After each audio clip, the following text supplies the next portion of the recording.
Thank you all for being here.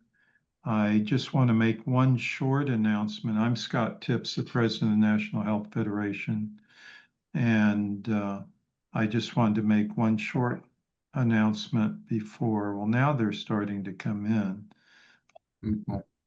One short announcement before I hand the gavel over to our NHF lobbyist, Charles Froman, and that is that we have locked in the date and the location for our next NHF conference. I don't know, some of you, Jason, I know did, Greg, Charlie, of course, a number of other people attended our March event, which was quite successful. And so we've decided to repeat that. And next year, April 16th, 17th, and 18th, 3-day period, in Dallas, Texas, we're going to have our 71st anniversary NHF conference, and we will be inviting all of you to come join and participate. And we think as good as the one was last March, the 70th anniversary, that the 71st anniversary one will be even better. We'll have learned from a few of our mistakes. It'll be in a different hotel, and I really think you should attend. We'll have some great speakers. Those speakers will be announced in the forthcoming month or two, and it'll be very convenient. It'll be in a hotel very convenient to Dallas-Fort Worth Airport. So if you aren't local, you can fly into DFW, and there's a 24/7 shuttle that'll take you to the event free of charge. Anyway, that's all I have to really say. We already have 31 people with us right now. I'm going to turn it over to Charles now. He'll do the introductions for our guest speakers. And anyway, thank you all once again for joining us. And Charles, it's all yours. Thank you, Scott. Welcome, everyone. And as usual in chat, I just put today's promos so you can click that to better follow along the agenda. And you're seeing it now on the shared screen. And one might be forgiven for wondering why we're having a nutritional supplement show when there seem to be more pressing MAHA health freedom priorities. And that's understandable because we did defeat Senator Durbin's mandatory supplement list bill from a couple of Congresses ago, and that was the biggest threat, which would have allowed FDA to refuse acceptance of new dietary concoction for not meeting their definition of what a supplement was. That would specifically threaten a number of important supplements, including NAC, an alternative to the vaccine for COVID. So that was a big fight that we won. And we have the other campaign that remains in effect. It's a generic email for your states to stop many of them from further smothering access to nutritional supplements. And indeed, we've found, as we wrote in the promo, RFK said he would be friendly to nutritional supplementation. But on the other hand, he did mention something called GRAS, generally recognized as safe standards. That was a loophole from a 1950s law allowing companies to use ingredients in processed food, a loophole that has been abused. So it was meant to not. It was meant to spare FDA from too much work, trying to ensure the safety of ingredients that everyone knew was safe. But that has become a huge loophole for ingredients that are not safe. And including nutritional supplement companies have been using it instead of their own DSHEA law that we helped pass in '94. And we all know there's sort of a Wild West dynamic to nutritional supplements, and that will become apparent when Mr. Hommel starts to talk about high-dose copper, and we'll re-enter that argument because we're all curious about what is the best nutrient recommendation for what ails us. But the problem with fixing regulation is that there's going to be unintended consequences. I discussed one already with Senator Durbin's bill. If RFK reverts to his own heavy regulatory approach on supplements, could he end up smothering supplements? But Matt Warnock, a lawyer and owner of his own supplement company, takes a larger philosophical approach. And he likes to discuss the bell curve of science behind these supplements, ending up in his own recommendation for the Chinese approach for low doses of concoctions, combinations of nutrients, not high doses of single nutrients. So this will be a good conversation for us to have different experts weigh in.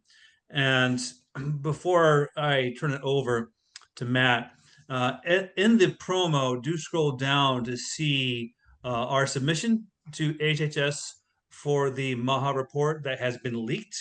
Our submission was co-signed by those famous people in red: Peter McCullough, Simone Gold, Tom Renz, Mary Holland, Meryl Nass, and a dozen other organizations. And we were interviewed in Politico magazine for our influence on the health freedom scene. And below that, please do visit our social media sites, including our Rumble channel. And the final paragraph there, a reminder of why we're known mainly for our work at Codex, with Scott Tips being the only natural negotiator against the usual suspect biotech interest, trying to weaken residue allowance standards to keep our food trade safe. And you'll see a link there to support our campaigns, or even to support us with some monetary support that we all need to do what we do. One more thing here as I hide these meeting controls. In that MAHA report submission that we submitted, if you scroll down that link, you'll see the letter. And in that letter is a paragraph dealing with today's topic. We start with the guidances from FDA that smothered homeopathy and pharmacy compounding that we need to repeal. Everyone knows we need to have natural compounding to personalize medicine in the long run. And we need to have rights in our labeling to tell people what our supplements do. It's so vague that it's really a handcuff on the industry. And we have to target pharma, which uses deceptive marketing to hide toxic ingredients. We all know the natural word that they use to hide poisons in the food that we are sold by them. So with that, Matt, take it away. Thanks, Charles. Let me share my screen here.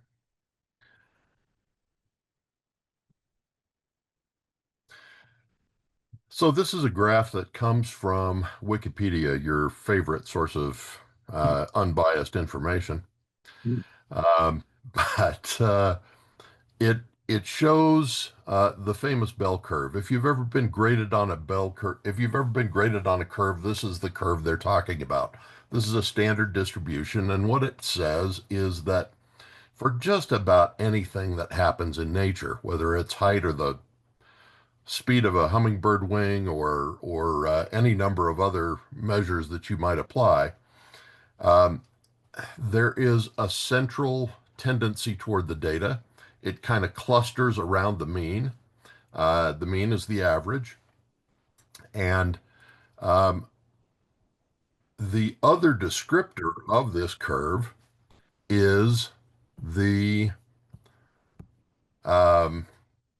is what's called the standard deviation, which is a measure of how wide that curve is. So on this curve, if you look at the red curve that's kind of in the center of the screen, this one has a standard deviation of 1. That's how we normalize standard deviations to figure out how wide a curve is. The blue curve has a more narrow standard deviation, and so it in this case the data is clustered more closely together, and the yellow curve at the bottom is one with a much wider distribution, so there's a lot more variation. Depending on what it is you're measuring, things may have narrow distributions or they may have wide distributions, but what's common to all of those is that for any population, That standard deviation determines where the parts of the curve lie. And the important thing to remember is that 2/3 of any of those curves, 2/3 of the population is going to lie within one standard deviation of the mean. That means that 2/3 of the population are more or less normal, pretty close to normal. And the farther you get outside of that, the farther they get from what's normal. Now, I happen to be 6'5" tall. I have known since I was 14 or 15 that one size does not fit all. I happen to be in the 99th percentile for height for men in the United States.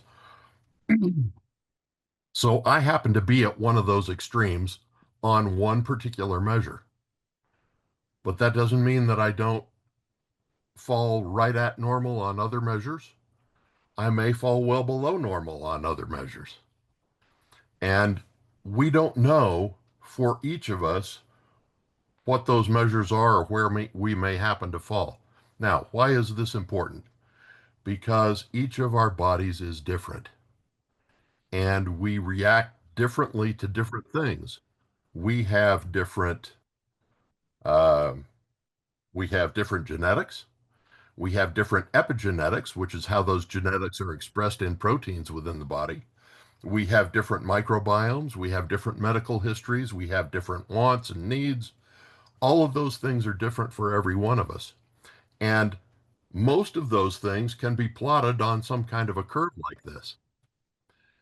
And the reason that becomes important is that if we were to measure, for example, your response to a particular drug, you might fall right at the median, right where the FDA expects you to. Or you might fall at either one of the extremes and be very different. In one case, you would be under responding, and in the other case, you would be over responding. And in both of those cases, your experience with that particular drug is going to be very different from somebody who's right in the middle. So why does this relate to health freedom? It's really simple. The government, when they try and figure out what's safe for everybody, is applying a one-size-fits-all rule. And so whether they're looking at a drug or whether they're looking at a supplement, and they're trying to determine what's the appropriate dosage for everybody, they are not going to be any more successful than they are in designing airline seats that fit me as well as everybody else on the plane, right? Now, in this case, we're looking at what your actual reaction is to a particular product. But there's another kind of curve which basically just takes this same curve, these same equations, and looks at them in a kind of a binary way to decide how much is enough to accomplish a particular task. And when we're talking about supplements, as we'll be talking about copper in a little while, these things also fit on this kind of curve. But that curve looks very different, but it's actually very similar. And in fact, we're going to plot these same variables on this other curve. Let me pull that one up. I think I had it here. Nope, that's that one. There we go. So this is the same four curves, but they're looking at it cumulatively. And we're saying, okay, what was the amount of the dose that brought that percentage of the population under the curve? And so you can see that in the case of the gold curve, which had a wide distribution, it has a shallow slope here.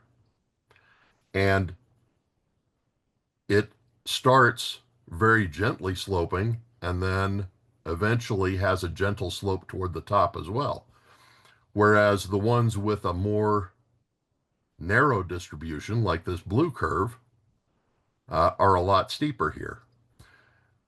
What that means is that if you only have one lever to pull, and that lever is dosage, then the only way you can get more people affected by your drug is to give more of it. And so what drug companies routinely do is, rather than give the ED50, which is the level of dosage that happens right here at the 50% mark, which is where the mean is, and which is where we have most of the data, they're pushing up this curve and they're giving 10, 20, 30, sometimes even 50 times that ED50 in order to get as many people under the curve as possible. The problem with that is that since there is only one lever that they can pull, and that's dosage, there's only one ingredient they're using, and that's that one approved ingredient. The problem is that there are other curves along here, including the toxic dose curve and the lethal dose curve. Paracelsus said in 1538, everything's a poison. Nothing is not a poison. The only thing that makes something not a poison is the dose. That's true of water if you think about it. Have you ever heard of water toxicity and people who have been killed by drinking too much water all at once? It happens. It's not common. It's difficult to do, but it can be done. So we know that toxicity is definitely a thing at high dosages of many different things. And the real question for us is, what is the space along this line between the effective dose and the toxic or lethal dose? Those are the things that we're looking at in toxicology. And for pharmaceuticals, because these are new compounds, we don't always know that much about them. On the other hand, supplements that we've been studying for 100 years now, and herbs that we have been using for at least 5,000 years of recorded history, and at least 60,000 years of unrecorded history, tend to have a much safer profile just because we know more about them. We know which ones are safe, and we know which ones are dangerous, and so we can govern ourselves accordingly. So, why is this important in terms of health freedom? If every one of us finds ourselves on the outside of the curve about a third of the time, that means that we need options when the main option that works for most people doesn't work for us. And for most of us, that's going to be about a third of the time.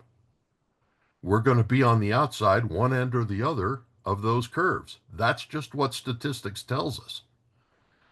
And if the government is making all our decisions for us, there's no way that they can come up with solutions that work for us. We need to be free to do that for ourselves. And that's why when RFK asked for input for the next MAHA report, the first item on our list was no one-size-fits-all health regulation. We have been pushing for a constitutional amendment for a number of years to make sure that we have the authority to make healthcare decisions for ourselves. If we don't have that freedom, if we don't have that right, then the government gets the right to decide for us, and we all know that the government is heavily influenced by the commercial interests that are trying to sell us stuff, and that in fact currently have essentially a monopoly in the medical space. That's why it's called a sick care system rather than a healthcare system.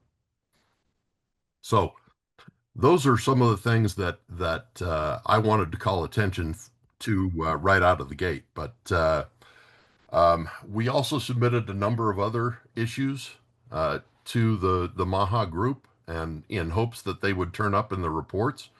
One of the concerns that I had after reading the first report was that it seemed like they were just aiming for the low-hanging fruit.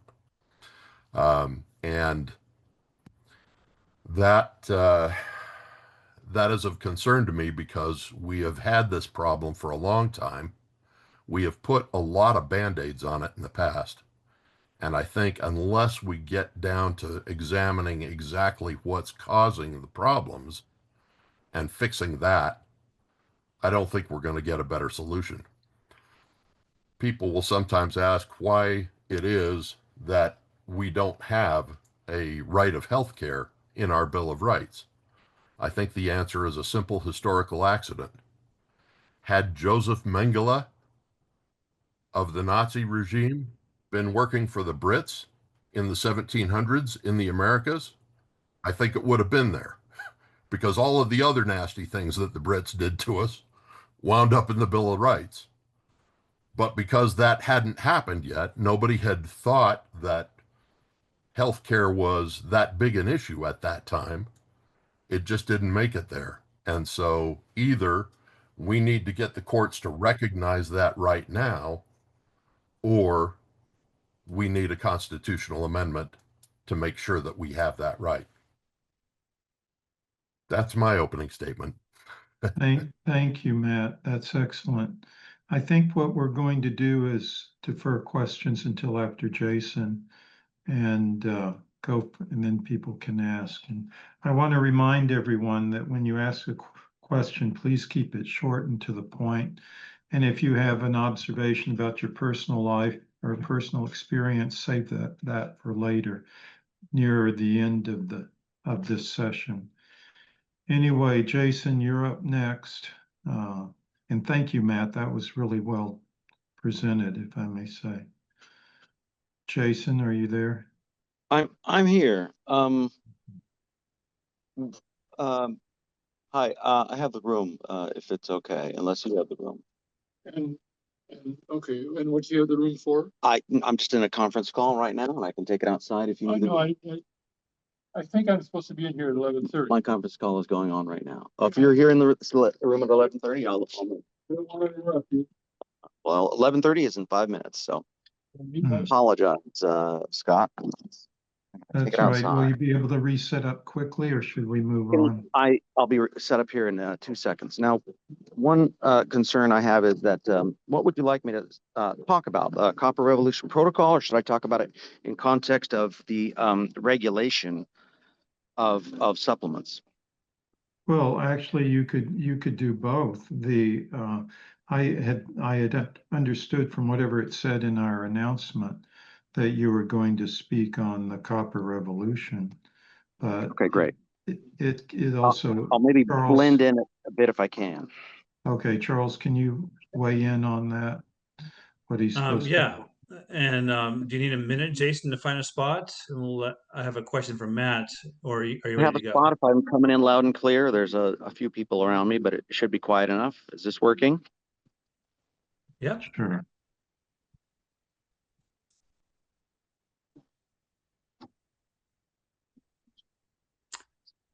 Yes, Jason. Okay, well, I will continue. Then I'll start. So hi everybody. My name is Jason Hommel.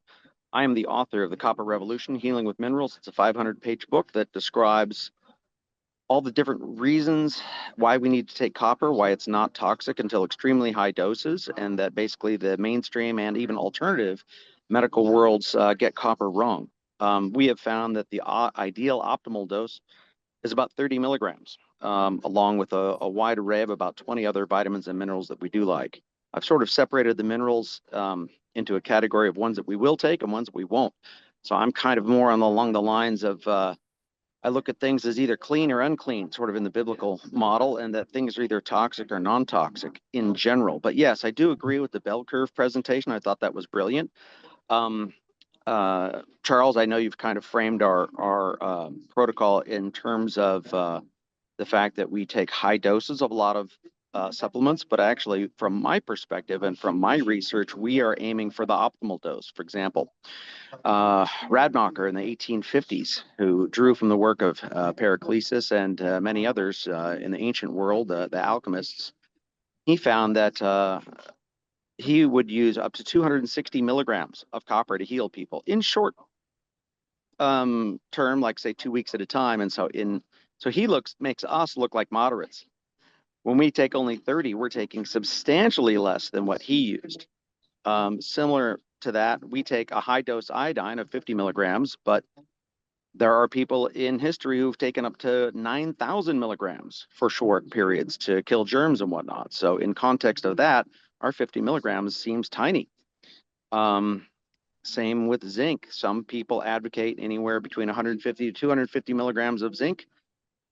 We take 50, which is 1/5 the dose. So again, with MSM sulfur, even the manufacturers say take 2 tablespoons, but we only take 1 teaspoon, 1/8 of the dose. So every mineral seems to have an advocate that advocates these wildly massive doses, and we take, on average, 1/110th of the maximum effective doses of the supreme advocates.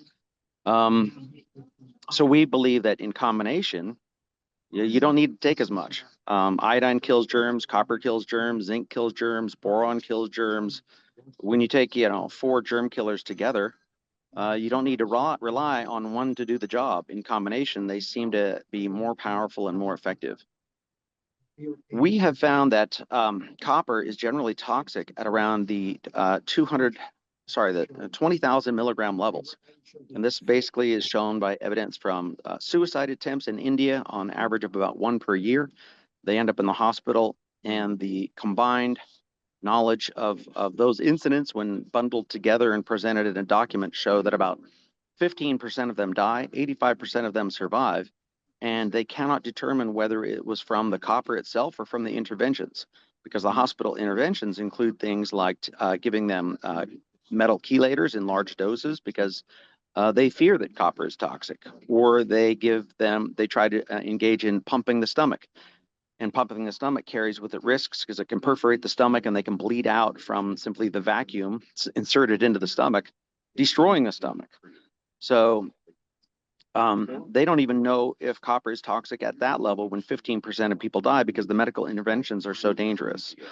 And there are a couple people who have survived 100,000 milligrams or 200,000 milligrams of copper with moderate or very mild damage going through the hospital, and some of them had no traces of liver damage even, which is surprising.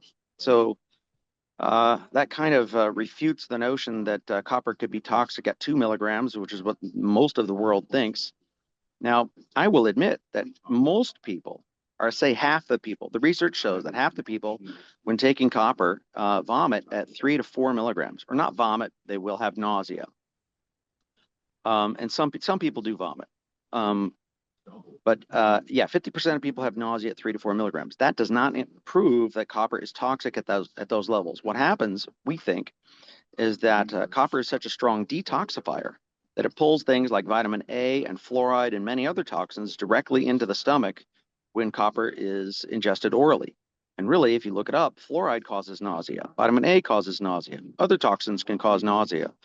So when a person is toxic and they begin to take copper, nausea can be a concern, but that doesn't prove that it's from the copper. It could be from the toxins that are already within the body that the body is desperate to get out. So it's very difficult to blame, copper for causing problems at low doses when it's really the toxins within the body that are causing the problems when people initially begin to take copper.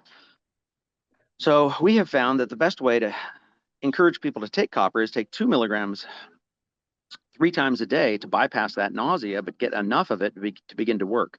And then after an adjustment period of 2 weeks, they scale up to 3 milligrams 3 times a day. And then once they do that for about a month, something magical happens. After about a month, it takes about a month of copper at 10 milligrams a day. And what happens is quite a few different things. First, people begin excreting most of the copper they take, if not all of it, for at least a few days, and then the body will normalize and start excreting about 9.5 milligrams of the 10 that they're taking. So what happens is the body starts creating a bunch of different copper-containing enzymes, probably the chief of which are the metallothioneins, and metallothioneins help the body excrete the copper. Metallothioneins are also made if you take zinc. So the important point is that these metallothioneins are not necessarily dangerous because they help excrete the copper, but they're proving that copper is safe because the body has a way to eliminate it. But the good side effect of these metallothioneins is that they also excrete four major toxins, which are mercury, cadmium, lead, and arsenic. So what we like to do is to advocate it's not about taking enough copper to replenish copper in the body, but rather taking the more copper we take, the more metallothioneins we make, and the faster and more efficiently we detox. And just by trial and error, we have found that we just feel a lot better on 30 milligrams than on 10 milligrams. But most people need about a month to adjust to 10 milligram dose. And again, just because people need to adjust to it doesn't mean that 10 milligrams is toxic or should be the upper limit. Because after an adjustment period, when you detoxify and get through the worst of it, then you can scale up and then take a little bit more. Now, there's another way to do it too. We've had a couple of people do this. They accidentally ingest 1,000 milligrams. They puke and they have to go poop for about 4 hours straight. They feel awful. And usually they contact me, right when it happens. It's happened 3 times now. People drank the whole bottle because they think it's like a magnesium supplement or something, that comes in a bottle. And I say, hey, take some zinc and vitamin C and you'll feel better. And of course, when they do, they always feel better. And then, but the surprising thing is that the next day, they all say the same thing. They feel better than they have ever felt in their entire lives. So sometimes it takes a while to get past that apparent toxic effect to get to, the golden era of when, wow, you feel so much better. So while normally people have to take a couple of months to scale up to a reasonable dose to get the maximum benefits, there's a way to do it quick, but it comes at a cost. Nobody likes to puke if they can help it. So, so this brings me to the fact that, there are numerous supplements we don't take, and the ones we don't take are almost all supplemented into the food supply. And so therefore, we're not deficient in these supplements, and these supplements we avoid because they often cause copper deficiency, the chief of which is iron. We don't recommend anybody take any iron, and I know this sounds like a one-size-fits-all. We always recommend everybody take copper. I know that sounds like a one-size-fits-all. However, iron blocks copper. And in animal studies, they've shown that people will accumulate iron. It's bioaccumulative, and then it creates toxic effects. And in fact, of all the supplements, iron has shown to be the #1 supplement that correlates with early death. So I don't think iron is necessarily good. It probably shouldn't be added to the food supply at all. Our medical establishment looks at iron as if it's the sole cure for anemia, and it is not. Really, we need copper to make use of iron. If we take too much iron, it starts blocking copper and then stops to work. So, iron is not only in the food supply, but it's present in the food supply. So they add it to all grains. It's already in beef, and it's high in greens. So for somebody to have a low iron diet, they would have to be avoiding greens, avoiding grains, and avoiding meat. And that's very rare. The other thing is if a person has a substantial bleeding problem for a long time, they could run low on red blood cells. But again, the thing that will improve red blood cell counts the fastest is taking copper. So copper is really the solution to anemia. We see this over and over again. And in fact, because when people take copper, their red blood cell counts go above normal, it's almost like blood doping, which is what endurance athletes do when they cheat. They subtract the red blood cells out of their body and re-inject them. Again, we do not advocate that, but if everyone taking copper has red blood cell counts above normal, this goes to show that everybody is suffering from a chronic low-grade copper deficiency because we get healthier than normal and we get above the bell curve when we take copper. So I do believe that copper and iodine are for everybody and everybody should supplement. And the reason for that is our food supply has lost 95 to 100% of the copper that it used to contain, particularly in milk. Milk, as far as from 2002 forward, has had essentially zero copper in the milk supply. That has gone down 100%. I mean, it should have at least some. They know, and they've known for a long time, that babies fed milk don't thrive. And the reason for that is we need copper for growth, and we need copper for babies to thrive. So that's been well studied. Of all the nutrients that exist out there, probably copper is the one most deficient and has been lost the most in the food supply more than any other mineral. So once again, I will say copper is for everybody, especially even for people who can't tolerate copper. People who are getting allergic reactions on copper usually need it the most and are most deficient and are getting the biggest change in their body. And the allergic reactions they're getting are really things like, well, they're stirring up toxins. And very often people get really bad results when they try 3 milligrams of copper or less because they think they're going to have an allergic reaction.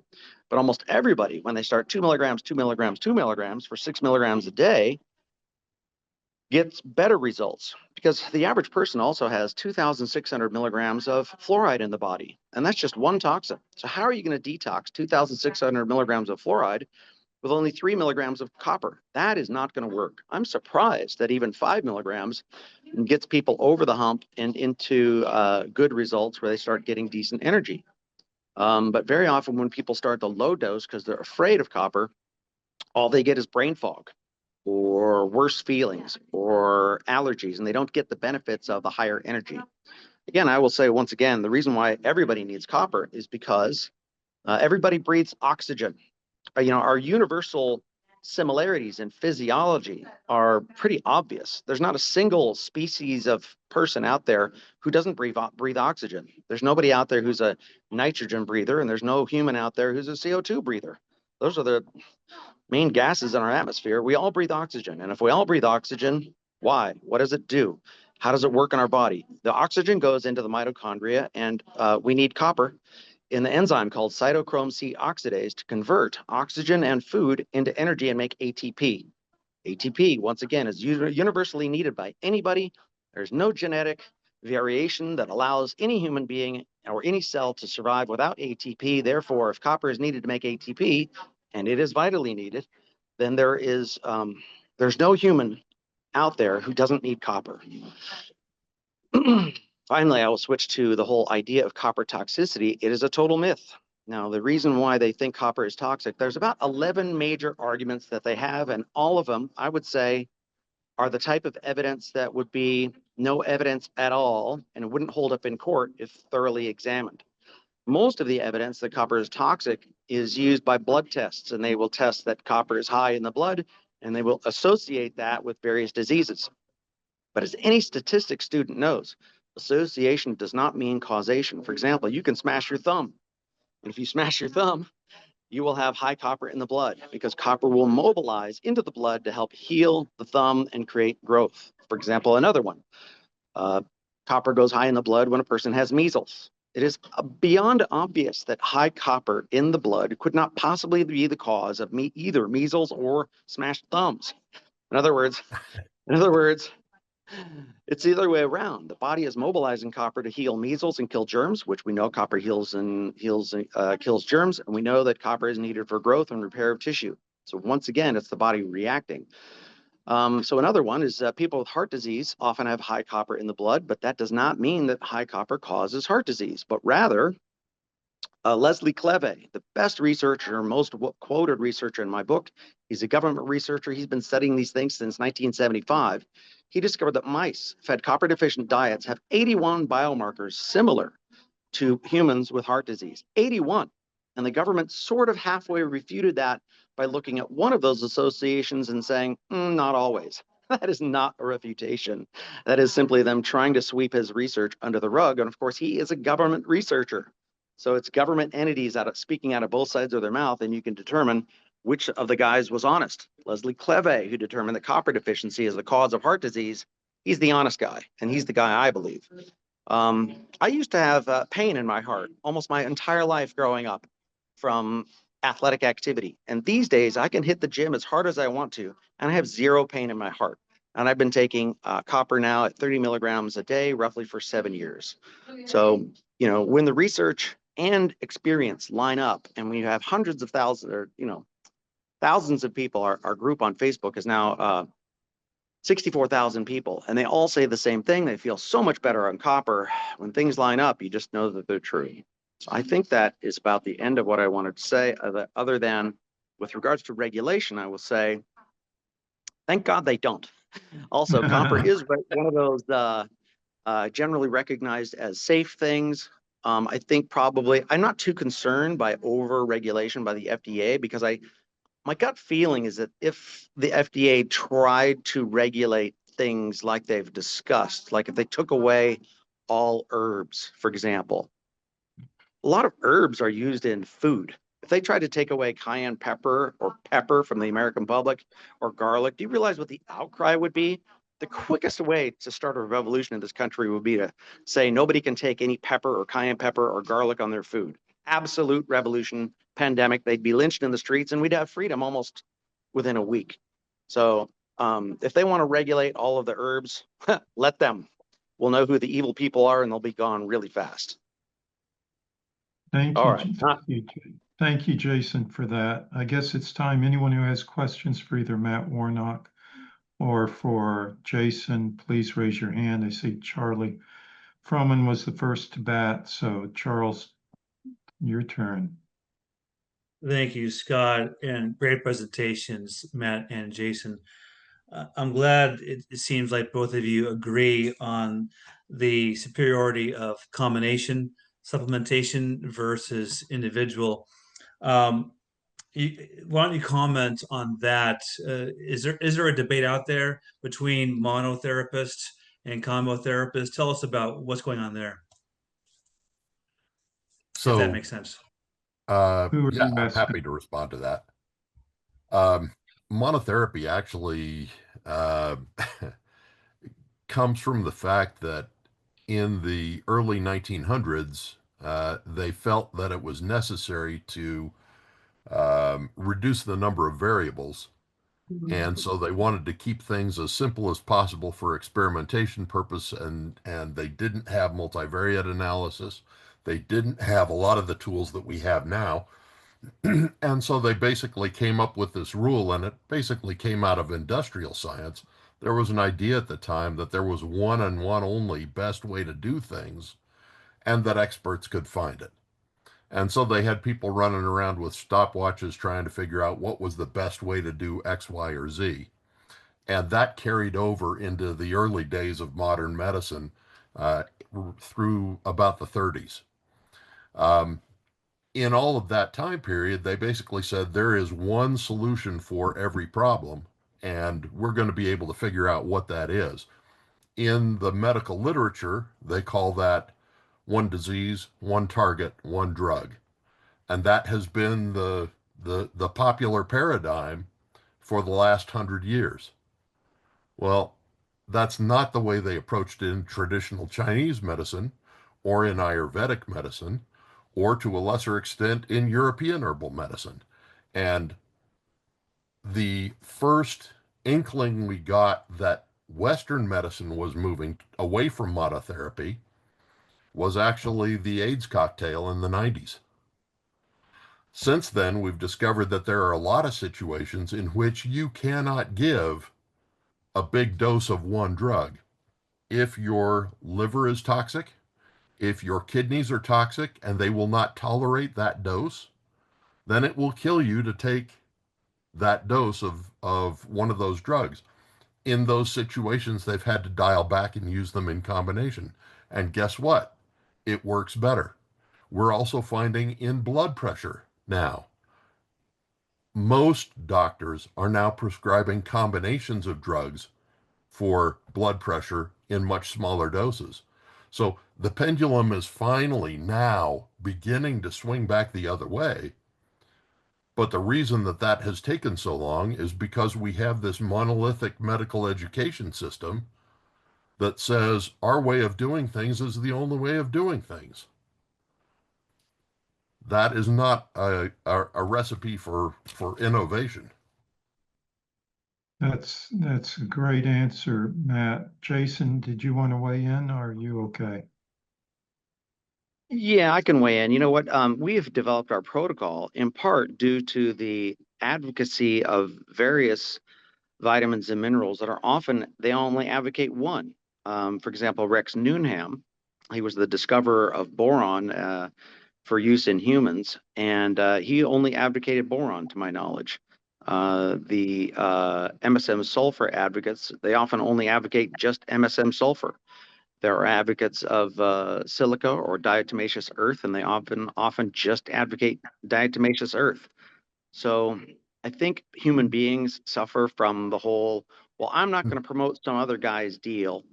So therefore, I'm just going to, promote just their own.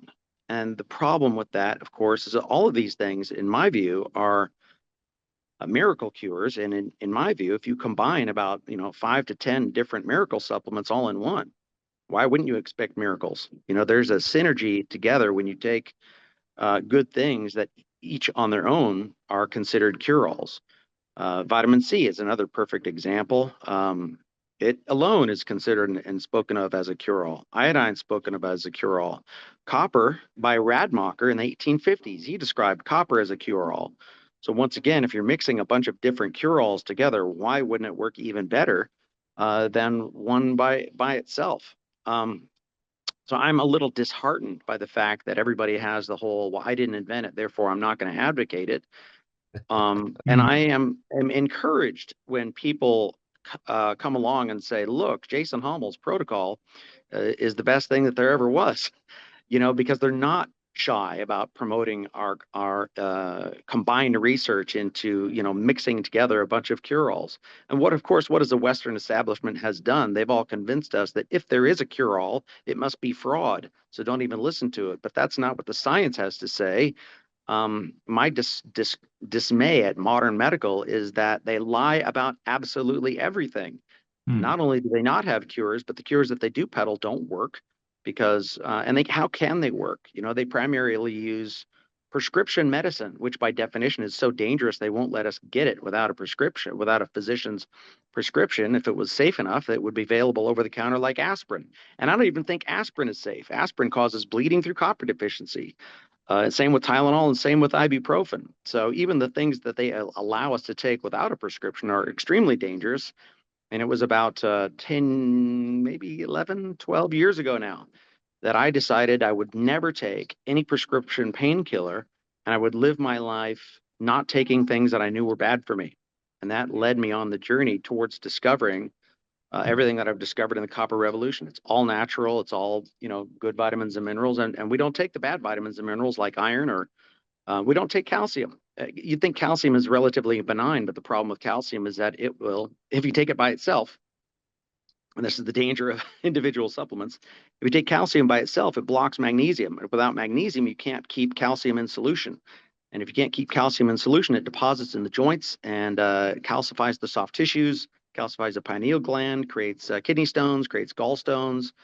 It just wreaks havoc in the body without magnesium. And, everybody has a skeleton. So if we all have pounds of calcium in our body, why would we take a very tiny amount, like 1 gram? 1 gram is actually enough to disrupt magnesium metabolism and create all sorts of havoc, but it doesn't appreciably add any calcium to your body. It just wrecks calcium metabolism. So I have an article, 22 ways to fix bone mineral density. And one of those ways is to stop taking calcium supplements because they wreck calcium metabolism so bad. But there are 22 other ways to fix and reverse osteoporosis, all recorded in the science. Yet science today still says the same stupid thing. There is no cure for osteoporosis. But we know, even the NIH admits that copper deficiency causes osteoporosis and that copper will reverse it. Copper helps us retain magnesium, so it fits there. And vitamin A is known. Vitamin A toxicity is known to cause osteoporosis. The NIH also admits that too. So if the NIH admits those two things can cause osteoporosis, how in the world can they say there's no cure? In other words, our medical establishment has no capacity to even learn from our own medical establishment. They're that dumb. In other words, I can't believe the stupidity of our overlords, call it that. My email address is Bible Prophecy. That's BIBLEPROPHESY at yahoo.com. And you can find it on my website at revealingfraud.com. If you go to the top right, there's a contact page, and you can also get my phone number there too. Thank you, Jason. And before we go to Jay Newman, who, by the way, is one of our NHF advisory board members, I just want to show people. See, am I showing people this? I can't see myself on this. Yeah, this product. I don't know if you can see it. It says cuivre or argent, and those are copper, gold, and silver. This is a product sold here in France by a laboratory, and they use it to treat problems viral bacterial problems and the like. And it's actually a quite popular product, but it's high in Wow. copper, has copper gluconate, by the way, Jason. Oh, And good. and Jay Newman has his own silver company. And Jay, let me turn it over to you without taking up too much more of your time. Go ahead. Yeah, thank you, Scott. Fascinating presentations, gentlemen. Yeah, I'm surprised you didn't mention silver. I did 10 years, $1 million on research and developing an ionic silver product. You know, silver isn't just silver. You need the ionic form, as you know, of any mineral. That's why Scott is mentioning a form of an ionic compound, even when he mentions copper in this product. You don't take magnesium, you take magnesium something. The ions marry with partners, which then determine how it's released in the body. With silver, colloidal silver is minimally bioactive because only a tiny amount is ionic, and we isolated it and created a proper time release to get past chloride ion that wants to grab it. But silver in general has more history through eons and in modern medicine of its antibacterial qualities and utilization in medicine and food handling than any other mineral by far. So I'm surprised you didn't mention it. And you guys are so right about everything's toxic too much. And we even cite people die from too much water because when people say, oh, silver can discolor the skin, that much vitamin C or ketchup would kill somebody. Okay. And recently I came down with food poisoning where, God bless him, my Kung Fu teacher revealed recently that his son died from the exact same conditions. I mean, the kind of dehydration that I face planted on the pavement, I couldn't get up 1 inch. I didn't know dehydration from the evacuation from food poisoning would do that. But I drank a bottle or 2 or 3 a day of our Silver 100 product, and within a few days, I was back to normal. By the same token, I want to bridge this to holistic approaches to health. I have PhD holistic healer friends that are world famous that guided me through what to start eating, green smoothies and probiotics so the body can repopulate properly. And these guys are advocates of get your minerals from your diet mostly. Now, most people I know still say supplement magnesium before anything else. I take sometimes a broad spectrum mineral supplement, concentrates from Trace Minerals Research. And now I'm an advocate for really good mineralized water, Mountain Valley spring water. I have 5-gallon dispensers now, one under my desk, one for filling bottles. I'm really curious your thoughts about the broad spectrum interactions, because there's so much interactions. We'll never understand a tiny bit of what's going on in the magic of the human body and the biological organism and how it keeps maintaining homeostasis. Isolating things is a little dicey. How much we can remineralize our soil, eat organic, mostly plant-based diets can make a world of difference here. And so I'm just curious about your thoughts on those subjects. Any particular speaker, Matt or Jason, or both of them? I'd be happy to comment, and then Matt can frame his thoughts afterwards. I like colloidal silver. I've taken colloidal silver. I don't feel I really need it though, because like I said, copper kills germs, iodine kills germs, zinc kills germs, boron kills germs. Quite a few of the minerals kill germs. And so if germs are not a concern, I don't really need to take it on a regular basis. The other reason I don't take it on a regular basis is that I don't know of any enzymes that require copper as to be a part of it. And I've read the advocacy of the colloidal silver advocates, and they say, well, it kills 650 pathogens. That's awesome. It doesn't seem to destroy or disrupt gut bacteria, so that's also awesome. But it doesn't seem like that is something that we need to take on a regular basis. There is a slight concern that Morley has raised, and I was able to confirm that in the literature, and it's that silver can block copper. And since I'm a much bigger fan of copper, and I think copper can kill germs more effectively, I would rather not block the copper.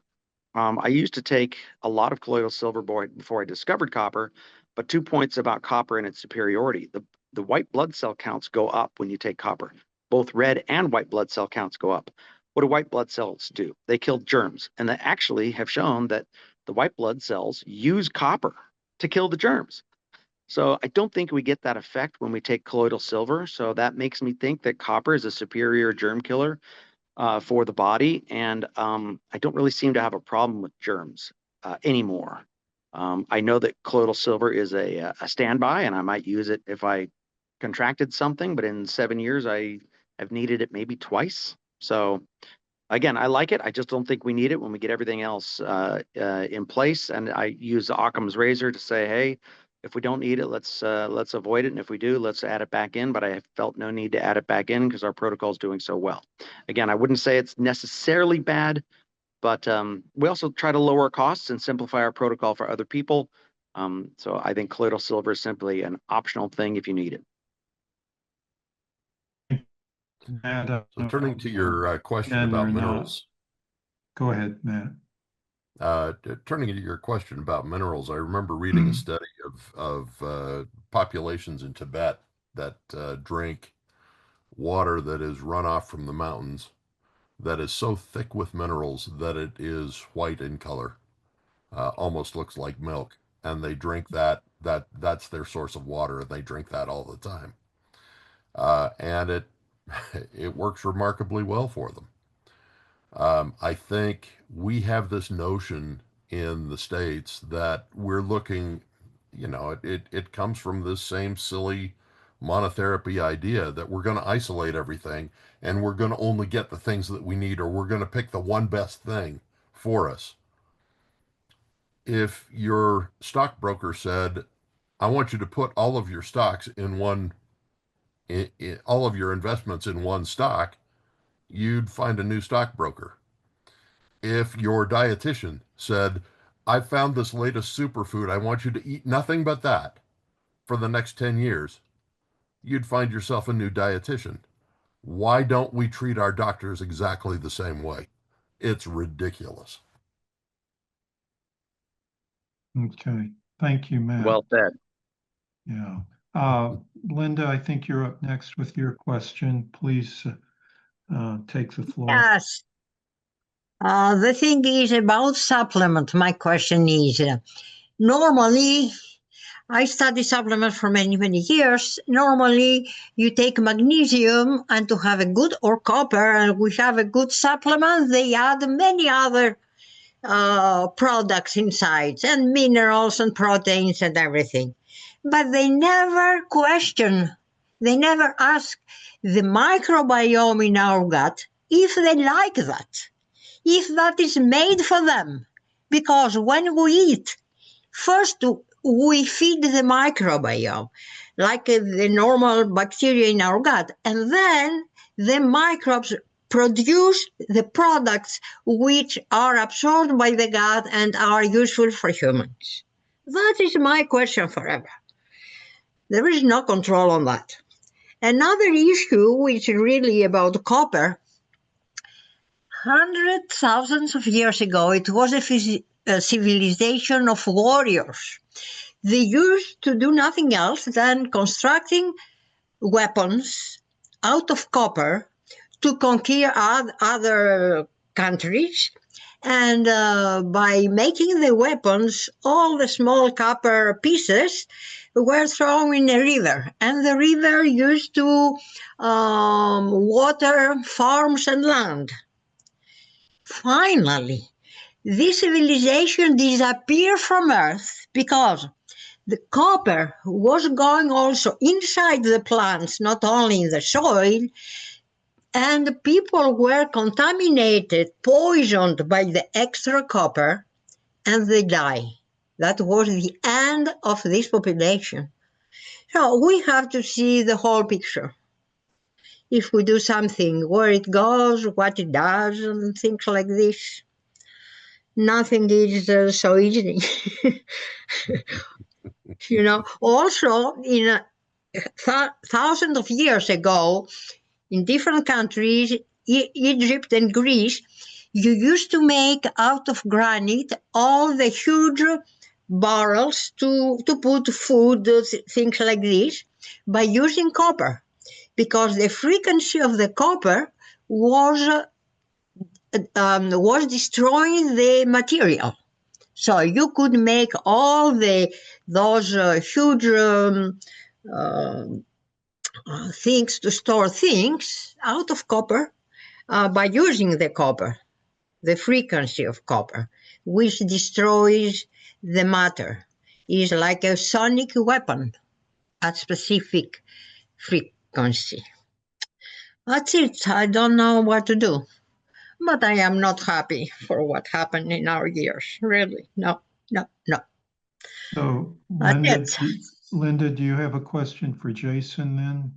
I can address one of, Question is to be more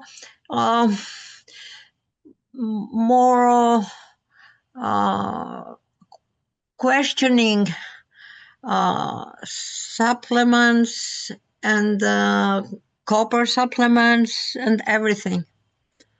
Well, it sounds like the most Question. dangerous thing is to die of copper poisoning by having a copper tipped spear thrown at you. That's what I got out of that. Anyway, let's let Jason answer your at least one of your questions, if that's all right. one of the points she raised is what happens to the gut bacteria. I agree that gut bacteria is extremely important. Again, I've taken 30 milligrams of copper every day for 7 years because I've done my research, and it has been shown that when people supplement copper, the diversity of their gut bacteria increases. So while it does kill germs, it seems to only kill the bad germs and not the good germs. I understand that, yeah, again, like there's 10 times more cells in the form of gut bacteria than there are cells in the human body. So it's very important. And I wouldn't be taking it if I had any more concerns that it would be bad for me. Thank you. Thank you. That sounds good. Okay, Matt, I don't know if you care to comment on it or not. Well, this may not relate directly, but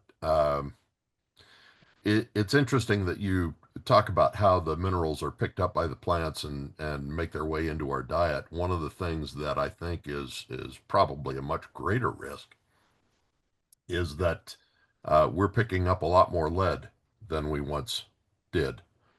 The EPA estimates that when this country was born, parts per million of lead in topsoil was about 16. Today, it commonly runs as high as 1,500, and playgrounds are required to abate if it's more than 300 milligrams. Yeah. And because we used ethylated gasoline all of those years, we have deposited a layer of lead across the topsoil, across the Everywhere. entire country, and throughout the civilized world, I might add. On the planet, yeah. And all of that lead is getting picked up in plants. I wish it were otherwise, but it's not. And as a result, we have problems with Prop 65 warnings and a bunch of other things in the supplement world. But the only way to get away from that is to go to artificial soils and growing all of your crops in artificial soil, which is even worse. So, there aren't easy solutions for a lot of these problems. We just need to figure out how to do the best we can and not poison the environment any worse than it already is. Thank you. I agree with you. Let me share my thoughts on lead, if I may. Sure. Please. I touched on it earlier that the metallothioneins detox lead. When I looked into the amount of minerals in the human body, and you can look it up on Wikipedia of all places, the average person has 70 milligrams of copper in the body, vital copper, and the average person has 70 milligrams of lead. And that's absolutely horrific because there's no need for anybody to have any lead in the body at all. In fact, the lead issue is so amazing because even the government is on our side.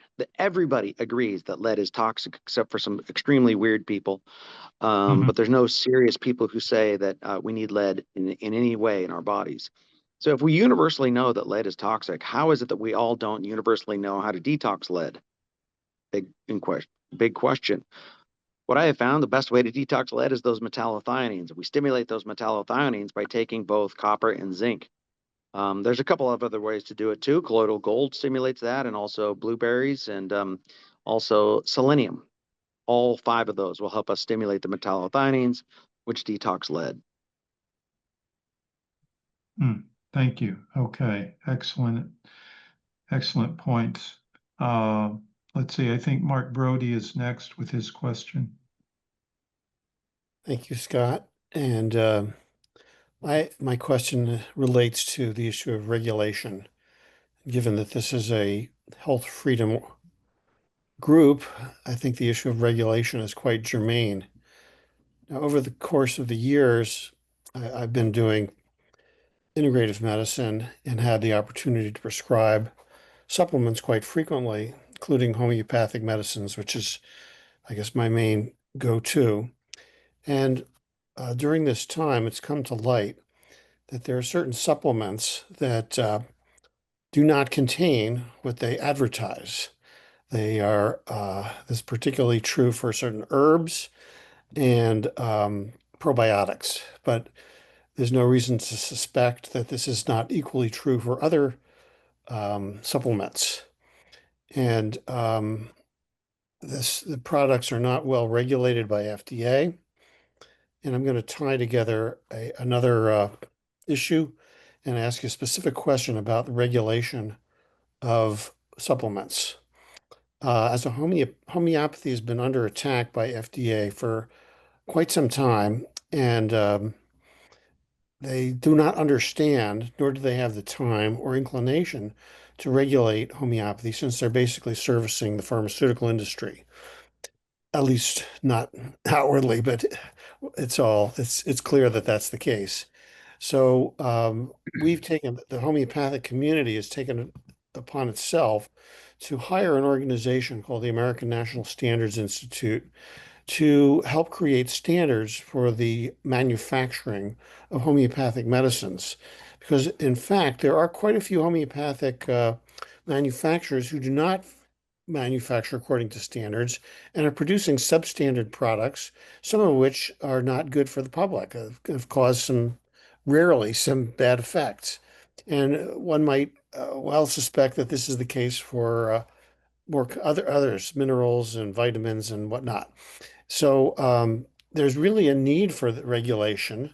So I think this is good for the supplement industry because we want to keep supplements on the market. We don't want problems due to lack of, the actual ingredient or improper ingredients, like Chinese herbs, for example, are well known to be contaminated with lead or other toxins. So the question is, would you favor something like the American National Standards Institute to self-regulate the supplement industry, or how would you propose that the supplement industry be properly regulated, given FDA's obvious hostility to it? And I'm going to put this to both Jason and Matt. Thank you. Go ahead, Jason. Oh, I am never in favor of government regulation. I think it's always a problem on anything that they try to regulate, because what they're going to do is they're going to, destroy choices. What they need to do is just flat out prosecute. If somebody is, selling an herb that does not contain the herb, should be prosecuted under the fraud statutes that exist. That's already a crime. The fact that they don't do that is a huge red flag. They don't need special regulation to regulate supplements. If somebody's engaged in fraud, you just take them down for fraud. So I think that's an easy solution. There's a couple of other easy solutions too, and that is we get everything on Amazon. Now, a lot of people have heard the horror stories that, oh my gosh, supplements on Amazon, they're not even they're not even true. They're fake. I mean, you're always going to hear these kinds of stories, but they're actually kind of few and far between. So what we do is we order Amazon's best, because the Amazon best supplements are the ones with, probably over 4.5 out of 5-star ratings, and they have the most customers, and they're most vetted and the least problems. So if you stick to the Amazon's best brands, they're also usually the lowest costs. So you solve two birds with one problem with the rating system on Amazon. If somebody comes in and they're selling a product that has like only 5 ratings, you could see, don't go with that one. Go with the one that has 8,000 positive ratings and sells, 450 bottles every week. That's the one you're going to go with.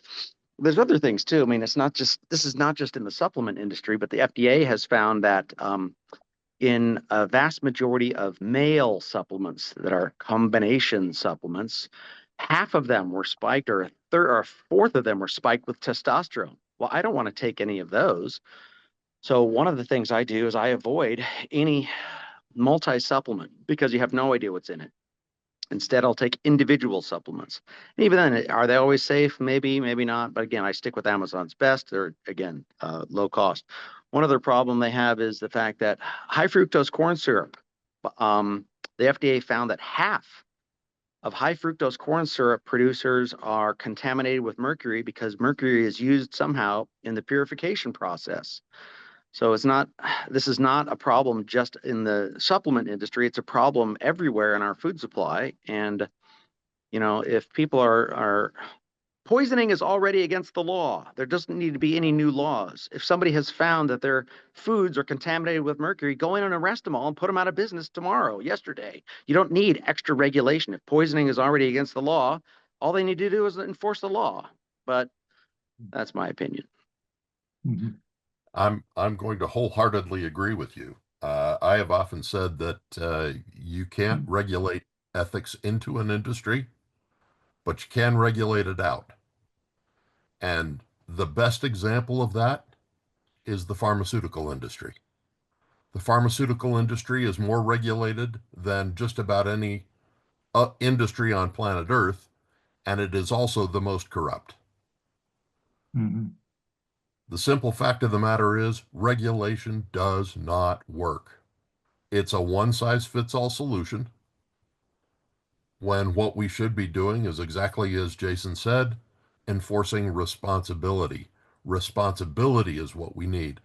As humans, we all want to deal with people that we know, like, and trust. If you don't know who you're dealing with, then you've got a problem, and regulation is not going to solve that problem for you. What you need to do is find somebody that you can trust. There's a great line in the movie Tommy Boy where he says, you can get a good look at a T-bone steak by sticking your head up a steer's rear. But wouldn't you rather take the butcher's word for it? Mm-hmm. That's the fundamental question. If you don't know who you're getting your stuff from, that's your first problem. You need to figure out who the trustworthy people are and buy from them. That's Yeah. it. Well said. Let's move on to Peggy Glennie. I think she is the next. Scott, if you don't mind, I had a comment on that. Go ahead.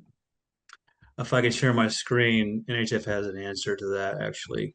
In the submission to HHS that we worked on and for which Politico interviewed us to influence the next MAHA report, we have a solution to that. In the paragraph on giving families healthcare payment and healer alternatives, for a long time, we've had a solution to the quality problem through competitive certification. And under that scenario, now a bill in Oklahoma, any organization could offer certification and by doing so exempt their members from licensing. And this is where quality organizations, for example, like yourself, Dr. Brody, could offer certification. And then the job of the government would be just what Jason said, which is prosecuting fraud, which attorneys general can do now in any occupation. And if, Dr. Brody, your association's certification became sloppy, over time, then NHF could offer a certification program that we would market to the customers to look out for and seek our brand as superior. So that replaces the lowest common denominator dynamic of licensing, which allows bad actors to hide behind unlicensed, which means nothing and has no bearing to quality, replacing it with a race to the top dynamic where an endless parade of organizations can offer their licensing, their certification in a free market and market it to customers who would be trained under caveat emptor, buyer beware, to seek out better brands or to use, as Jason suggests, the best options on Amazon, market-based clearinghouses to do the filtering. I understand the desire to have a national standard. By the way, it is untrue, your presumption that there is little regulation. FDA and FTC have lots of regulation for supplements. It's just that no one knows about it because the mainstream pharma-funded press tells people that there is not regulation. So that I wanted folks to know about our solution to that problem. Thank you, Scott. Hey, Scott, Thanks, can I say one thing? Sure, go ahead. You know, really quickly, I mean, obviously, there is a lot of controls that the FDA have. If you're working with a legitimate laboratory, we go through GMP certification. We have FDA people that are coming through the lab regularly, multiple times. Everything has to be checked off. But this issue about raw material ingredients, if the FDA wanted to do something positive, maybe they should be sitting on the docks and checking out these ingredients that are coming in from different parts of the world. And you might find that some of these suppliers who are trying to infiltrate and get products into the United States, they may find a different story if they're being checked out and the entire shipment is being rejected when the FDA, flexes its muscle there and put it on the suppliers. Because what's going to happen right now, I mean, as it is, vitamin companies are already spending a fortune just, verifying, fingerprinting, and dealing with their ingredients. So, Greg, to build on that point, you're absolutely correct that supplements are a regulated industry. They're tightly regulated. They're much more regulated than food, and we eat a lot more food, right? But it's interesting to me. I hold a patent on a way of combining homeopathics with herbs. And we once had a third of our product line was combination homeopathic plus herbal products. In 2017, the FDA came in to inspect our facility, and they said, we don't believe that you can combine those two because we don't know what box to put it in. And so they ordered us to get out of the homeopathic business by the end of the year. And we got out of that business entirely. That is contrary to innovation. It's contrary to what the market wanted. We had people who were craving those products and asking us for them. And now we can't deliver them thanks to the FDA regulation that occurred there. Well, that's why I say, their only job is safety. They're not there for efficacy or anything beyond that. So I'm talking, for even example, on safety, if a substance is coming in that's been contaminated, yes, they could actually help a lot of us. Because let's face it, vitamin C is coming in from China. Everybody's using the same vitamin C. Every one of us is testing it on a regular basis, and they could make life a lot easier in that regard. Yep, absolutely. But making life easy is not what they're about. No, far from it. Yeah, and thank you, Charles, for bringing up the certification program that is being advanced by NHF. That is true. That is a much better solution. It's in the campaign. And we've actually toyed with the idea of having NHF engage in certification of products, but we haven't done it. I think we need to move along, though, now. Peggy, please, if you have a question, state it for us all. Yes. I have two questions for Jason. One, does he have any experience, recommendations about copper supplementation with kids with developmental delays. I guess I might have to buy your book, Jason. And the second question is sort of far-flung, which is some people say Rh negative blood is higher in copper content, hence the old term blue bloods, as opposed to Rh positive. And do you have any thoughts on that? There has been speculation that people could change their blood type if they increase their copper, but so far in our copper revolution of 64,000 members, we have had not one case of anybody ever reporting a change in their blood type by supplementing copper at the high doses. I would think that if it was possible, we would have heard about it by now, but I personally have not gotten my blood tested to know if my own blood type has changed, but I think that's just an interesting speculation. With regards to children with developmental delays, they often improve dramatically on our protocol, but one of the things that is a particular challenge is that sometimes kids are engaged in self-harm, or they're engaged in, let's say, excessive physical activity, and it's hard for the parents to keep up. Now, to heal, we need copper for ATP for energy. Every single process in our body needs energy. If we don't have energy, we're not going to heal. And I understand that, when the kids are engaged in activities like self-harm or head banging or stuff like that, or they're engaged in violence, in particular with a lot of developmental delays, it can be excessively challenging while they're going through a detox period, while they're having excessive energy before they have fully healed. That process can be so challenging. My heart goes out to the parents who are dealing with kids that are violent, especially, older kids with autism who are violent. There are no easy solutions. I wish the government would allow us to strap our kids down if needed, but that is considered child abuse and torture and human rights violations and everything else. But when kids are violent against us, that's also violates our rights.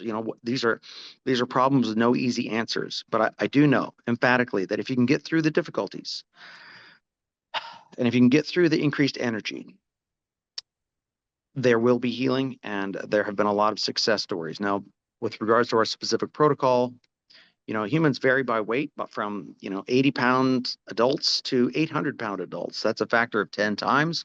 So I would suggest that people would adjust our doses by weight accordingly. Our protocol works very well for a wide range of weights, from about, say, 100 pounds all the way up to 250 pounds. You don't need to change the doses. But if kids are, say, 50 pounds or under, you probably have to give them half the amount or maybe a third of the amount.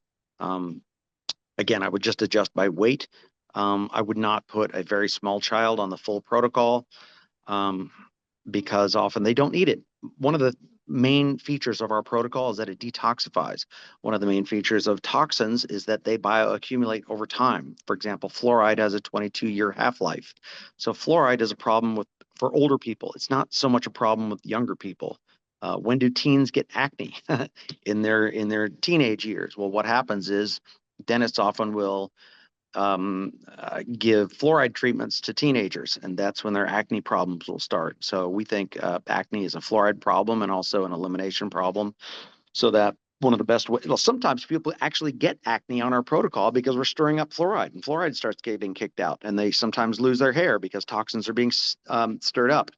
So one of our teachings is that, look, if those problems are happening while you're detoxing, you need more water and you need more fiber in the gut so that the toxins can be properly eliminated. So it's hard to troubleshoot those problems with kids because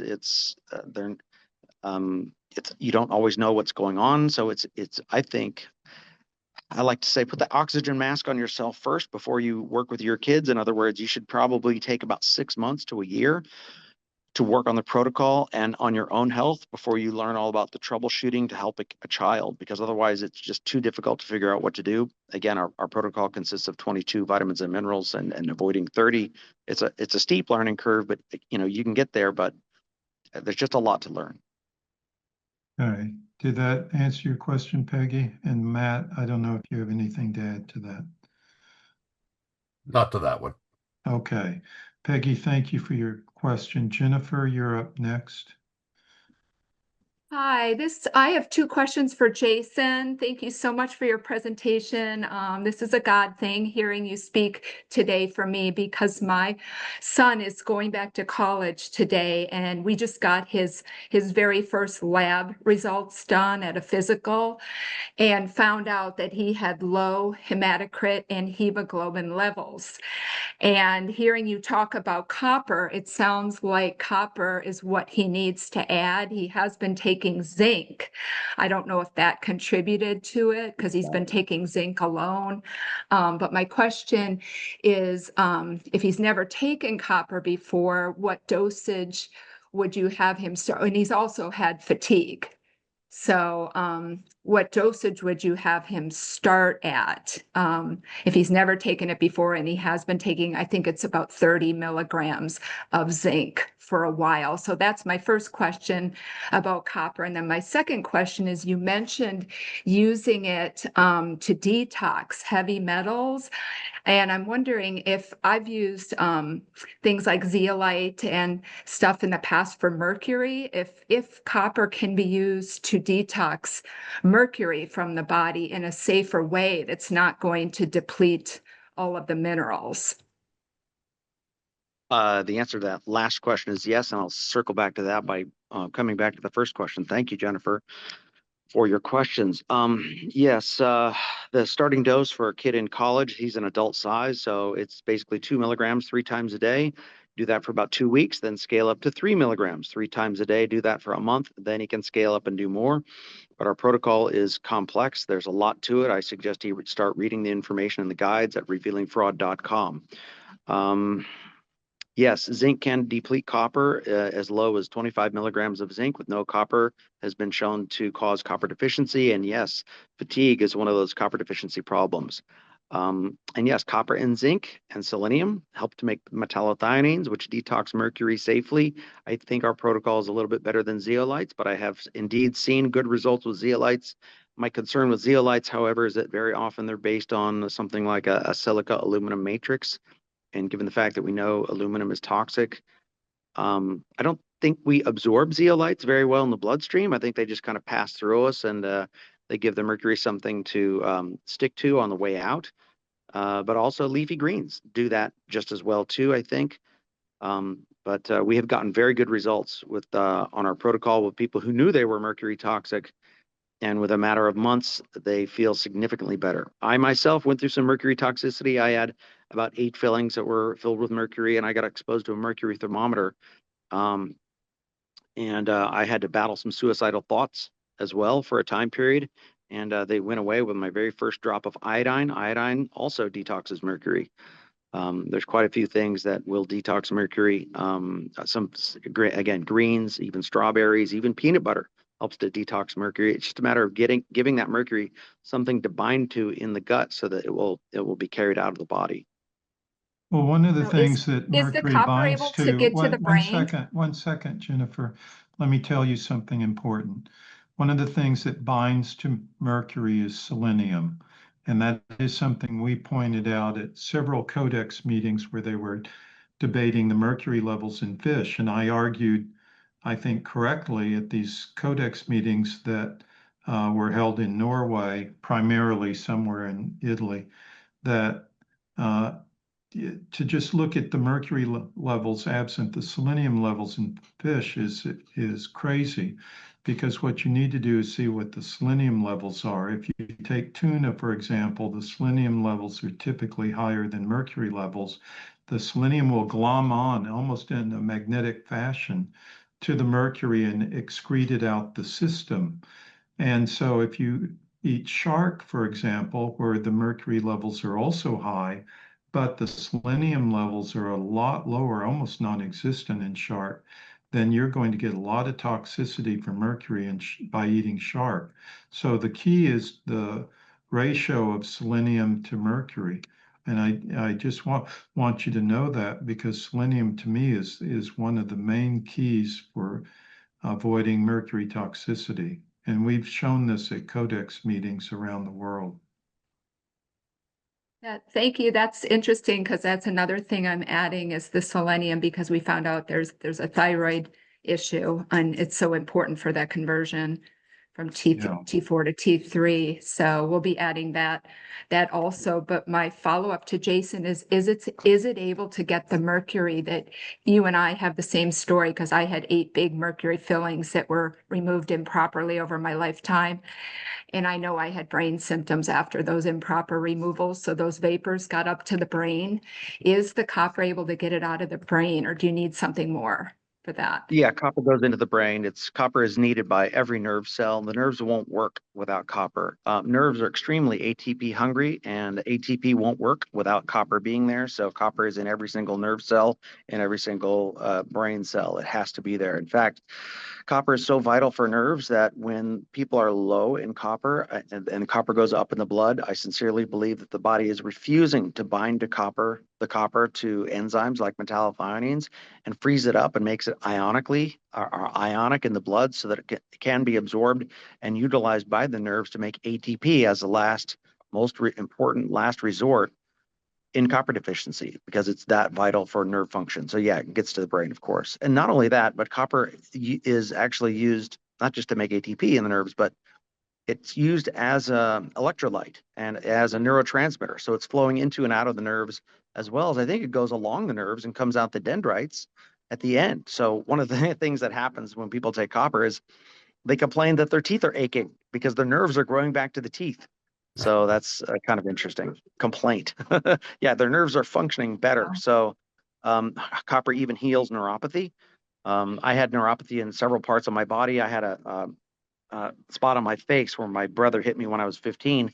It was numb all the way until my 40s. And when I started taking copper, that completely healed. It went through a period of where my nerves were on fire. It felt like fire ants on my face while the nerves were healing. And then finally it settled down and I could feel again.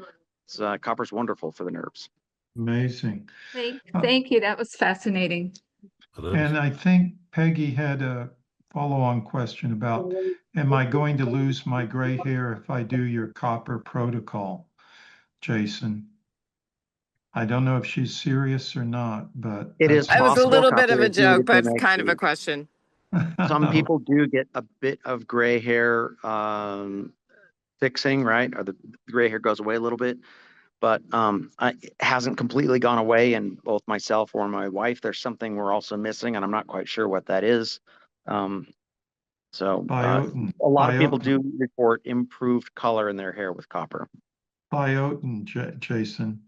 I was taking biotin for 25 years, and it kept my hair from going gray until just this year.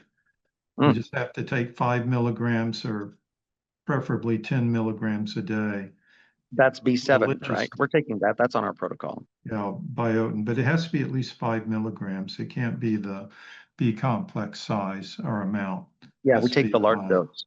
Yeah. 5 milligrams, right? And then it helps to avoid stress, which I'm not as successful at doing. So I put myself in stressful situations. You need more copper. Yeah, more copper would help. There's also a Chinese herb called Heisho Wu, which literally translated means Mr. Wu's black hair. That is reputed to help with gray hair, but for what that's worth. Thank you. That's interesting. I'd like to know more about that. Michael Levesque, I think you are the last questioner. We've really gone long on this session, but Michael, your turn. Okay, thank you, Scott. Really enjoyed this whole wonderful NHF monthly Zoom brainstorming. I think that it's one of the best things that is on the air. So it's been great. I was just going to make a quick comment to Jennifer, because when she mentions thyroid and things like that, are they using fluoride toothpaste? Have they checked if there's fluoride in the water? That sort of thing, because of course the fluoride just knocks out iodine. And so when that happens, it's an enzyme disruptor. So it really harms thyroid function dramatically. I was also going to just, if I can, make a comment about calcium. I know calcium is gone through different stages of being so important and then not important. And let's just keep in mind the fact that people are depleted in calcium more than ever. And that is mostly due to high phosphate fertilizers and also phosphoric acid. So those are considerations. The other thing is the kind of calcium. And so the dosages can be reduced dramatically if you're using something like a calcium orotate, which is important. So I think calcium is still a really important nutrient to include within the diet, but again, it depends on your diet. I mean, if you're eating yogurt and cottage cheese and all those other things, whatever it is that you're getting your calcium from, you're not going to find it necessarily in your vegetables as much as you used to. They did do a study with calcium where they took calcium away from rats, and they found that the rats started to be very aggressive and they were unsociable. And as soon as they put calcium back into the diet, the rats became friendly and they were sleeping again with each other and so forth. I mean, who knows? Maybe wars are a calcium deficiency, but it's just an aside. Also, about the spraying lead arsenate, it's been a major problem because the lead and the arsenic that was sprayed throughout the late 1800s on up into the 1900s. I think it's even still used by highways. It kills all the vegetation. And of course, it's probably the major cause of polio. But anyway, my question, I did have a question, and now it's eluding me a little bit. Was it for Matt? It was a general question, and this is what happens sometimes when you get off track, and I probably shouldn't have done that. But anyway, let me just thank you both for a wonderful presentation. And thank you, so Mike. much learning. Scott, can I say one thing? Sure. I think it's pretty clear as we're having a discussion, whether it's copper or methionine or methylation or lead toxicity, what you see here is in terms of health freedom, the people who are most qualified to actually address these issues, and especially as we're talking about megadose elements like copper, which of course, my dad wrote the book on megavitamin therapy. It's very frustrating, and for MAHA to be successful, it is absolutely essential that these physicians, orthomolecular, functional, integrative, these people have to be empowered and protected so that they can advance science and protect the end user. Certainly, I think that we would all agree you could run into trouble with playing with some of these molecules, okay? And especially if you're not really in tune with the subtleties of fat-soluble vitamins, for example, and other mineral interactions, et cetera, et cetera.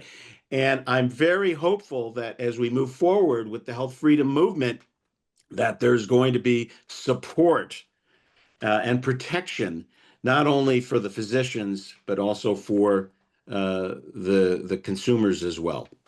That's it. Yes, thank you. Thank you for that. I see Debbie is all thumbs up on it. Thank you, Debbie. I was just going to add something if I can, and that is, I had a vitamin store for 36 years, and the main thing was integrity. So the manufacturers, many of them, I visited them, and it's a real shame to see so many of the small mom and pop stores closing because it's tragic. You could go to and you could find out, this one worked, and I've had so many customers do so well on it, and that sort of thing is just disappearing, and it's very frightening. Sadly, Michael, I was talking to a store in Florida yesterday, to a so-called registered dietitian, nutritionist. And I tried to explain to her the effects of hydroxycobalamin and methylation. And she basically said, oh, that's way over my head. I can't understand that. And in the old days, you know, it used to be a joke. At least you could go to a health food store and that degree, the HFSC, the health food store clerk, was able to at least provide some information. Now, unfortunately, you go there and they go, no, I don't even want the information. Yeah, that's a sad state of affairs. Well, thank you, Michael. Did your question come back to you? No, it didn't. But I Okay. think Jason had his hand up there for a second to say Did something. he? I did. I wanted to comment on the orthomolecularists. First of all, I like them. I have learned a lot from them, but I don't always agree with them on everything. I guess it was Hoffer, Dr. Hoffer thought that copper was toxic and was involved in schizophrenia, but Hoffer, along with Pfeiffer, they both thought and wrote that they thought that copper was toxic. So in a sense, they're my mortal enemies. Well, They promoted niacin. I wouldn't go that far. I would say, obviously, Abe Hoffer and my father were very close. And my dad was the founding president of the Society for the International Society of Orthomolecular Medicine. Interestingly enough, I'm working on a presentation that my dad gave in the 80s on the positive benefits of copper and the enzyme activity of copper and how certainly there is a connection there between some schizophrenics and Carl Pfeiffer's work. But I think that Carl Pfeiffer was looking at things a little one-sided and didn't get the whole picture. I don't think Abe was completely anti-copper. And I think he understood copper depletion. I mean, it's not for today to get into the whole concept of heme and the porphyrins and all that. I put some of that in the chat, but certainly people do suffer some issues. And of course, no one wants to be copper deficient because with copper deficiency comes sudden death. Okay, so yeah, I'm with you. You know, there's another factor here, and this also refers to your father, Greg, and that is he was a big advocate of niacin for schizophrenia. Oh yeah, well, yeah. So Okay. And then I guess there's Dr. Levy is associated with your organization, and he is he's our wrote vice an essay chairman. last He's our year vice on chairman. against copper. And we had a brief discussion about that, and I'm looking forward to potentially a more detailed discussion where we can get into it on the record. So one of those, it's coming. It'll be fun. Okay. Jason, when I finish up this conversion of this lecture, I'll send it to you. Okay, Greg, let's let Jay ask his question, and then Matt has a comment, and then we need to wrap this up because we're way over time. Jay? Jay disappeared, so that means you, Matt. I just wanted to mention, this gets back to that question that I was talking about, where everything is toxic at some dosage.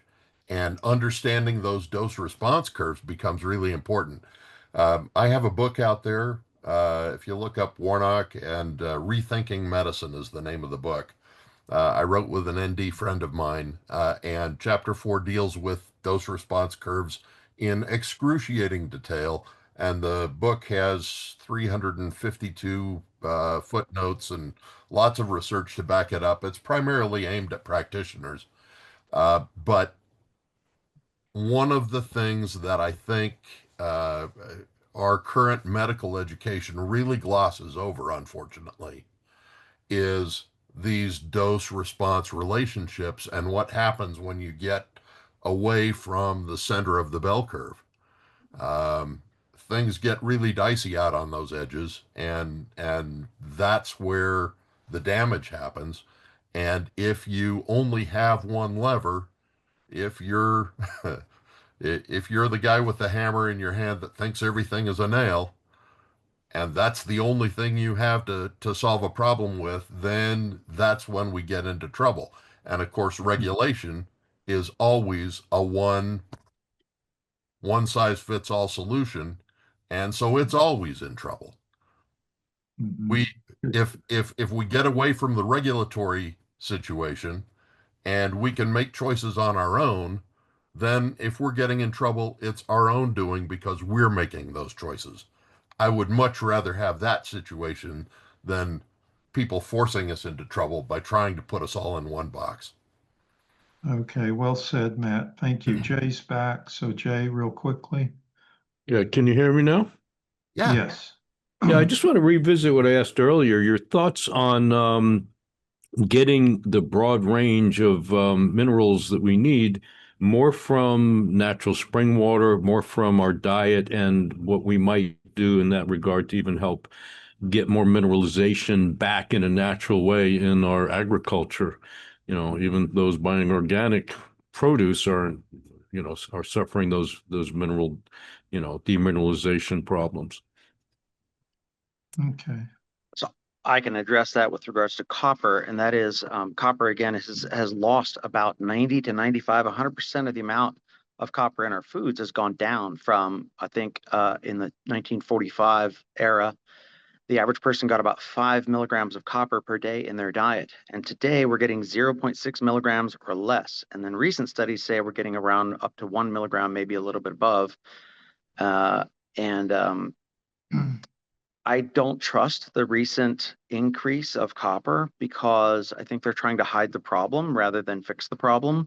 And one of the things we know that causes copper deficiency in the food supply is glyphosate, because glyphosate was known as a metal chelator, particularly a chelator of copper. It binds to copper, and that's actually how it works to kill plants, is that it creates a copper deficiency in the plants. And so the plants that are able to survive glyphosate are ones that have been genetically engineered to get by on less copper or something like that. So I know that our food supply is probably worse off than better. And I think just as the government lies about the inflation rate, they're probably lying about the increased copper in the food supply. If I thought I could get copper from food, I would certainly do it. But it used to be said that liver was the highest copper food out there, 64 milligrams of copper per pound. But recent studies show that there is 0 copper in cow's liver, 0. And livers these days are high in iron, high in vitamin A, both of which block copper. And a lot of carnivores are saying, hey, let's just include liver in our diets and we'll be fine. And they include liver in their diets and they get worse off. Well, why? Because there's no copper in the liver like it used to be. And I think Weston A. Price also gets that wrong. Weston A. Price was a big fan of liver, but that was back in the 40s or whenever he was around. That's years and years ago. And just because liver was a superfood then does not mean it's a superfood now. The last 2 foods that are known to be high in copper, according to my current research, are dark chocolate and pea protein.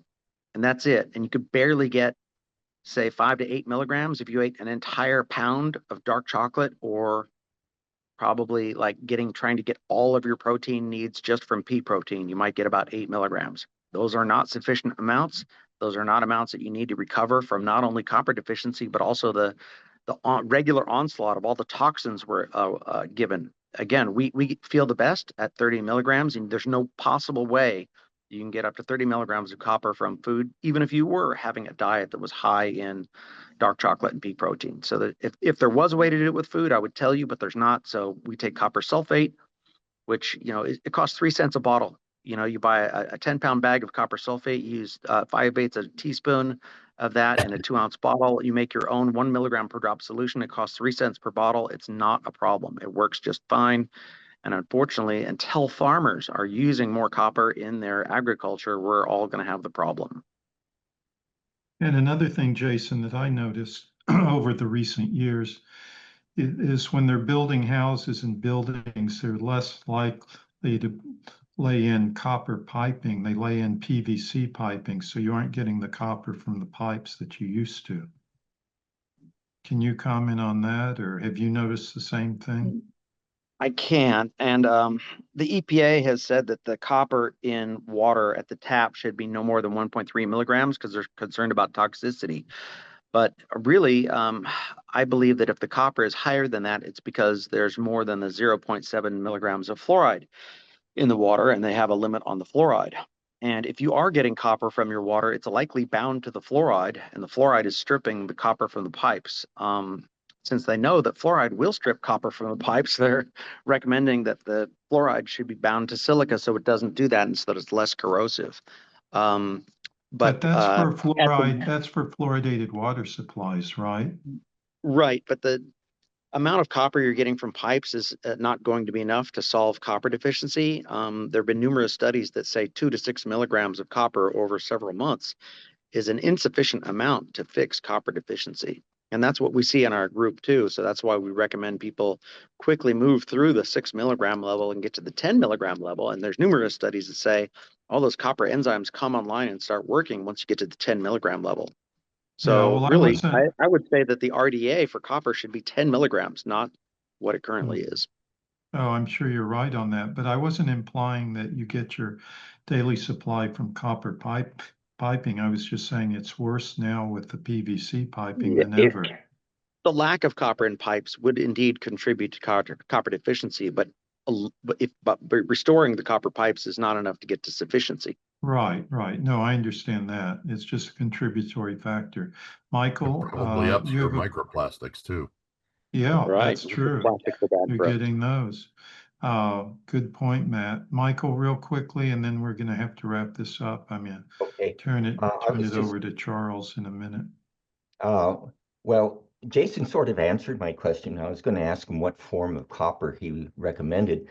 And so when he said sulfate, I was just wondering if he had also looked at some of the other forms, such as the sebacate or the gluconate, or if, because just like most minerals, some of them they don't cause as much distress in the stomach, and some of them are much better absorbed. Some of them really go into the actual mitochondria of the cell. That would be the case with any kind of orotate, for example, because that's the delivery system, or an aspartate. So I was just wanting to hear your comments on that. Thank you. We've looked at about 5 of the different popular copper supplements. I don't have too much to say about the orotate or the salicate or the other ones you mentioned, but the primary one that's sold as a supplement is a glycinate or the gluconate. Both of those work. They're about 85% absorbed, but copper sulfate is 80% absorbed.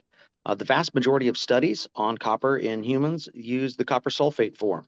So since the vast majority of studies are using copper sulfate, we decided to use the copper sulfate ourselves. Olivares, who proved that copper was non-toxic, he used the copper sulfate form. And what they did was they put 6 milligrams of copper sulfate per liter of water and let people drink as much as they wanted. And there was shown to be no harm to the liver in people who drank that water up to 3.5 liters per day, which is roughly the equivalent of about 20 milligrams. So he showed that 20 milligrams of copper is not harmful to the liver in about 800 healthy subjects. And so he was one of the very first to do those studies.